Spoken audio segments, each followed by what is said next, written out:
ବୁଝୁଛି ସେ ତତେ ଭଲ ପାଉନଥିଲା ତୋ ଡାଡିର ସମ୍ପତ୍ତି କି ସିଏ ଭଲ ପାଉଥିଲା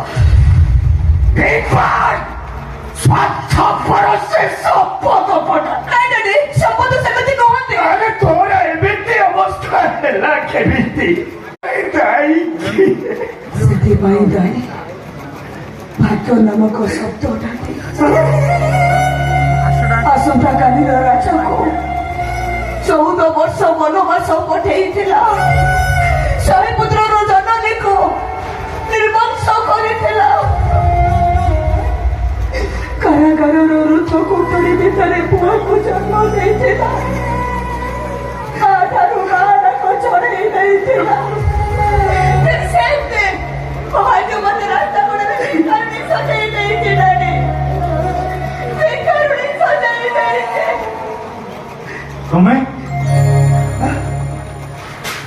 ତାମାନେ ମୋ କାର ସାମ୍ନାକୁ ହଠାତ୍ ଚାଲି ଆସିଥିବା ଝିଅ ତମେ?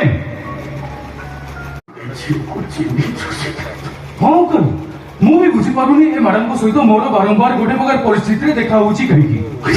କିଛି ଦିନ ତଳେ ଏ ମ୍ୟାଡାମଙ୍କ ସ୍ୱାମୀକୁ କେହି ଜଣ ଷ୍ଟାବିଂ କରିଥିଲା। ସେତେବେଳେ ମୁଁ ତାକୁ ମେଡିକାଲ ନେଇକି ଯାଇଥିଲି। ଆଜି ବି ଦେଖୁନାହାନ୍ତି ସେ ହଠାତ୍ ମୋ କାର ସାମ୍ନାକୁ ଚାଲି ଆସିଲେ।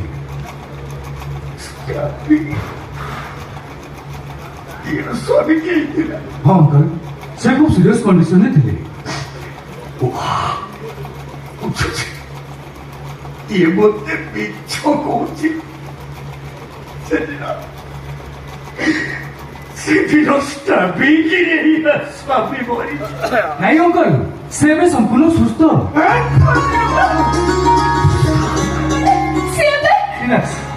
ସେ ଏବେ ସମ୍ପୂର୍ଣ୍ଣ ସୁସ୍ଥ। ତମର ଏମିତି ଅବସ୍ଥା କଣ ହେଇଛି?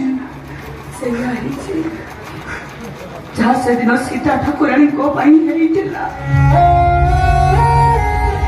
ଅଯୋଧ୍ୟାର ରାଣୀରୁ ବନବାସରୁ ରାବଣ ତାର ଅପହୃତ